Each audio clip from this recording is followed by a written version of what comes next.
atau scoring di beberapa titik, apakah itu masuk pada klasifikasi agradasi atau degradasi. Kemudian yang ketujuh, kita akan belajar pengendalian daya rusak air. Kenapa sungai memiliki daya rusak air? Sungai itu sebenarnya wadah atau tampungan. Kemudian yang mengalir di dalamnya itu adalah flow atau aliran debit. Nah, dalam jumlah tertentu, debit itu dapat tertampung oleh sungai. Tetapi dalam jumlah tertentu pula, debit itu memiliki daya rusak sehingga bisa merusak apapun yang dilewati oleh aliran debit itu. Nah, kita akan belajar banyak di sana tentang pengendalian daya rusak sungai. Kemudian pertemuan ke-8 kita perkirakan sesuai dengan jadwal adalah kita akan melaksanakan ujian tengah semester. Tentu saja materi-materi yang sudah saya berikan dari pertemuan 1 sampai 7 itulah yang menjadi materi dasar atau soal-soal dalam ujian tengah semester. Yang perlu saya tekankan adalah ujian tengah semester dikerjakan sendiri-sendiri. Ya, saya pernah jadi mahasiswa, tetapi para mahasiswa ini belum pernah menjadi dosen. Artinya apa? Nakal-nakalnya mahasiswa itu saya paham terkait ujian tengah semester, terkait ujian akhir semester, terkait tugas, bagaimana saling mencontek dan lain sebagainya. Saran saya, kerjakanlah ujian tengah semester secara mandiri. Kemudian setelah ujian tengah semester kita tidak libur, ya mahasiswa jangan terlena. Setelah ujian libur kita lanjut pada pertemuan 9 yaitu hidrologi sungai. Kenapa kita perlu belajar hidrologi sungai?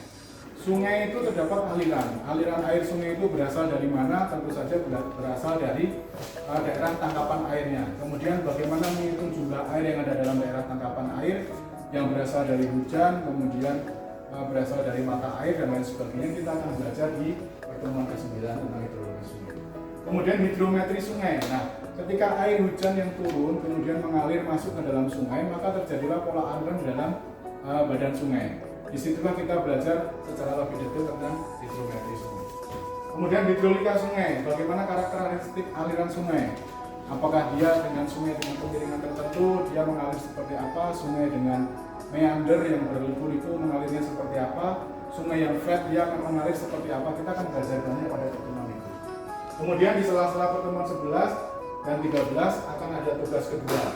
Komponen tugas 2 ini adalah komponen yang menjadi komponen penghitung nilai akhir mahasiswa untuk mata kuliah teknik sungai. Jadi saran saya, mata kuliah saya, penuhilah semua komponen penilaian, mulai dari kehadiran, tugas 1, tugas 2, ujian tengah semester, dan ujian akhir semester. Yakinlah ketika semua komponen itu dipenuhi, mahasiswa itu tidak akan kesulitan untuk memperoleh nilai lulus, bahkan nilai maksimal.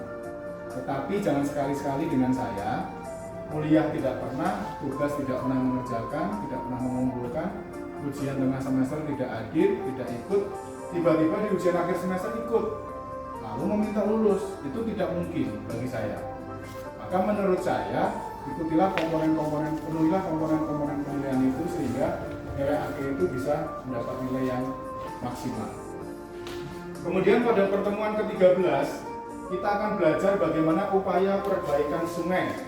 Jadi kalau tadi ada daya rusak sungai, dan daya rusak sungai itu akhirnya membuat lingkungan di sekitar sungai menjadi rusak, bencana banjir, kemudian longsor dan lain sebagainya, maka kita sebagai calon-calon insinyur, sebagai calon-calon sarjana teknik, khususnya teknik sumber daya air nantinya, kita akan berpikir bagaimana upaya memperbaiki sungai tersebut sehingga sungai itu kembali pada fungsinya semula sebagai sumber air, pemanfaatan air minum, irigasi, dan lain sebagainya. Itu kita akan belajar di sana. Upaya apa yang bisa kita lakukan dalam perbaikan sungai.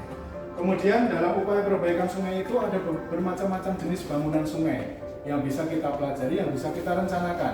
Nah, kita akan belajar pada pertemuan ke-14 bangunan-bangunan sungai seperti apa yang bisa kita rencanakan dalam suatu sungai. Kemudian dalam pertemuan ke-15 kita akan mendetailkan lagi perencanaan bangunan sungai. Misalnya pada pertemuan 14 kita belajar macam-macam bangunan sungai, ada cek dam, sabut dam, bendung, ada kemudian pemasangan bronjong, perkuatan tebing, kemudian stabilitas channel dasar sungai, grade dan lain sebagainya. Nah, kita akan detailkan pada pertemuan ke-15. Untuk salah satu bangunan sungai itu apa kriterianya?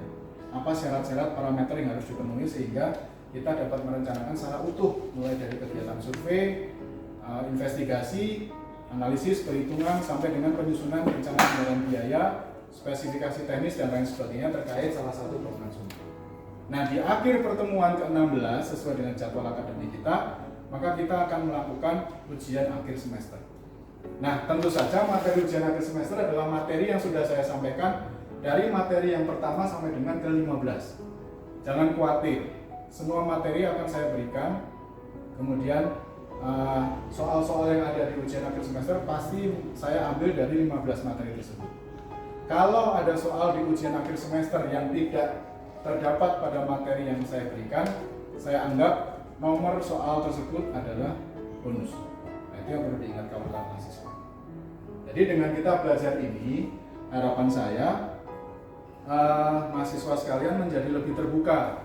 Oh, ternyata teknik sipil khususnya sumber daya air itu kita belajar tentang sungai. Apa yang kita tahu tentang sungai selama ini, kemudian pengetahuan apa yang bisa kita peroleh setelah melaksanakan mata kuliah teknik sungai ini, dan kemudian apa yang bisa kita lakukan setelah kita nanti lulus dari Sabure ini, kemudian kita berkarya di masyarakat.